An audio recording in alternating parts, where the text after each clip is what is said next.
খবরগুলো শুনতে বেশ ভালোই লাগছে যে আন্তর্জাতিক ফোন কল আনা সালমানের গড়া সিন্ডিকেট ভেঙে দেওয়ার সিদ্ধান্ত বিটিআরসির।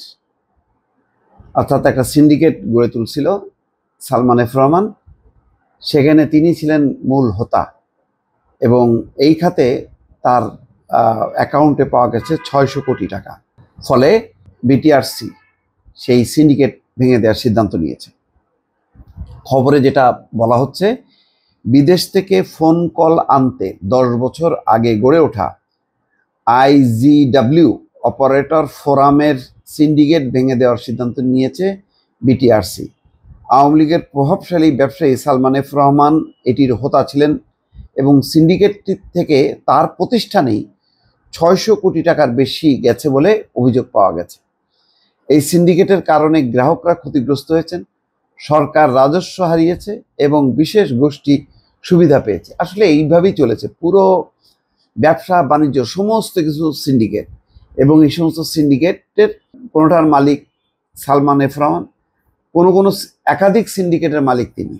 তারপরে সেই চট্টগ্রামের এস আলম তো আছেই, আরও অনেকগুলো, মানে তেলের ব্যবসা, বিদ্যুতের ব্যবসা, এই টেলিফোনের ব্যবসা, সব এক একটা ব্যাংকের ব্যবসা, সব সিন্ডিকেট ছাড়া আওয়ামী লীগটা পুরো, মানে এই গভর্নমেন্টটাই ছিল হলো সিন্ডিকেট নির্ভর একটা গভর্নমেন্ট। এটাকে বলা যায় যে আওয়ামী লীগ হচ্ছে সিন্ডিকেট বান্ধব সরকার, সিন্ডিকেট ছাড়া এদের চলে না। এই সিন্ডিকেটের কারণে গ্রাহকরা ক্ষতিগ্রস্ত হয়েছেন, সরকার রাজস্ব হারিয়েছে এবং বিশেষ গোষ্ঠী সুবিধা পেয়েছে। একসময় এই সিন্ডিকেটের অনুমোদন দিয়ে এখন অনিয়ম এবং বাজার অস্থিতিশীলতার কথা বলে তা ভাঙতে চাইছে বাংলাদেশ টেলিযোগাযোগ নিয়ন্ত্রণ কমিশন। হাতে হাতে যখন ইন্টারনেট ছিল না, তখন বিদেশ থেকে আইজিডব্লিউ ইন্টারন্যাশনাল গেটওয়ে প্রতিষ্ঠানগুলোর মাধ্যমে দেশে ফোন কল আনার ব্যবসা ছিল জমজমাট। ইন্টারনেটের প্রসার এবং ব্যবহার বৃদ্ধির সঙ্গে গত কয়েক বছরে এই ব্যবসা প্রায় তলানিতে নেমেছে। বিটিআরসির তথ্য অনুযায়ী 24টি প্রতিষ্ঠানের আইজিডব্লিউ লাইসেন্স রয়েছে। বর্তমানে বিদেশ থেকে প্রতিদিন টেলিফোন কল আসে 1 কোটি মিনিটেরও বেশি, যা 10 বছর আগে ছিল 10 কোটি মিনিটেরও বেশি। টেলিযোগাযোগ খাত সংশ্লিষ্ট ব্যক্তিরা বলছেন, আইওএফ ছিল বিগত আওয়ামী লীগ সরকারের অনুমোদিত রাজস্ব ফাঁকির একটা ব্যবস্থা। ক্ষমতাচ্যুত এই সরকারের ঊর্ধ্বতন কর্তৃপক্ষের সায়ে গড়ে ওঠা এই সিন্ডিকেট, যা নিয়ন্ত্রণ করতেন প্রভাবশালী ব্যবসায়ী সালমান এফ রহমান। টেলিযোগাযোগ খাতের নানা পক্ষের বিরোধিতা সত্ত্বেও বিটিআরসি 2015 সালের 24শে জুন থেকে আইওএফ এর মাধ্যমে আন্তর্জাতিক ফোন কল আনার নতুন নিয়মের অনুমোদন দেয় সরকার।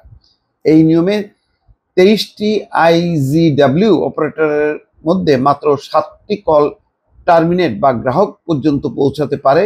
আন্তর্জাতিক ফোন কল নিয়ন্ত্রণের জন্য এই 7 প্রতিষ্ঠান নিজেরাই একটা কমন ইন্টারন্যাশনাল পয়েন্ট তৈরি করে। দর্শক বুঝতে পারছেন, এগুলি খুব জটিল বিষয়, কিন্তু সব কিছুর নেপথ্যে আছে হচ্ছে সিন্ডিকেট। সরকারকে ঠকাও, জনগণকে ঠকাও, আর নিজেদের পকেট ভরো। এই পকেট যে কত খাতে ভরছে, আমি মানে একটু হতাশ এই কারণে। সরকার কিন্তু যতটা অনিয়ম, সিন্ডিকেটের কথা আমরা মুখে মুখে জানি, তার কিন্তু অনেক কিছুই এখনো সেই জায়গা মতন পৌঁছাতে পারছে না।